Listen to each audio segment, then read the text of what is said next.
kuna public outcry kwamba hiyo center wataki. Na Mr. President, please sikiza maoni waone wa Kenya. Kwa sasa wa Kenya wanapinga hii mambo ya nini? Hii mambo ya quarantine. Because umeona hizo demonstration. Then that mean hii kitu wakufanya good public participation, people were not informed about it. So that's why tuna request US government kwamba please reconsider this thing.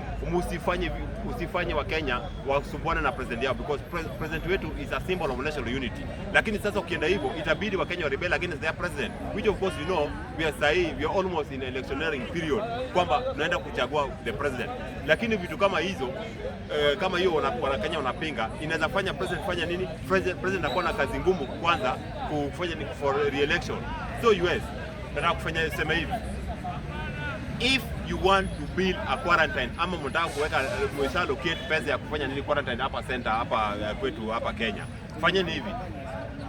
Hii ugonjwa hii ugonjwa first of all iko Kongo neighbors zake ni Rwanda, Burundi, ikienda sana Uganda. Kwani hiyo muda yote utoke huko ulete hapa Kenya na upite Kongo, upite Rwanda, upite Burundi mpaka Uganda na ukuje all the way to Kenya.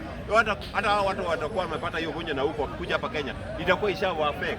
So that's why tunasema hivi. Nimeona hata jana ilikuwa kwa debate, kuna ile head of what US government spokesperson for US United States alikuwa muuliza swali kama hayo, wakasema Kenya is so strategic, which of course we agree. Hata sisi kama wa Kenya tunaweza wapatia condition kwamba wewe endeni mu decide as a country pale na ikuje na goodies, usikuje tu mkono tupu hivi tunataka kutu bribe na vitu kama hizo. Sisi wa Kenya pia tumeamua, tumekataa. We don't want it because tunaona kama hii kitu itafanya nini, itaumiza wa Kenya, na sisi kama wa Kenya pia tumekataa mambo kama hizo. Tunapatia US conditions. If you want to build a quarantine in Kenya, we want level 5 hospital, the referral hospital tano nini kwa kila county. We have 47 counties in Kenya. Each and every county ikuwa na nini referral kama ya standard ya Kenyatta. Ukishajenga kila mahali, then now you can build something like that, because hata sisi tunataka return. Hatuwezi kubali kwamba mnakuja hapa mnajenga vitu kama hizi na sisi tutaki. Please build referral hospitals like Kenyatta, 47 referrals kila county.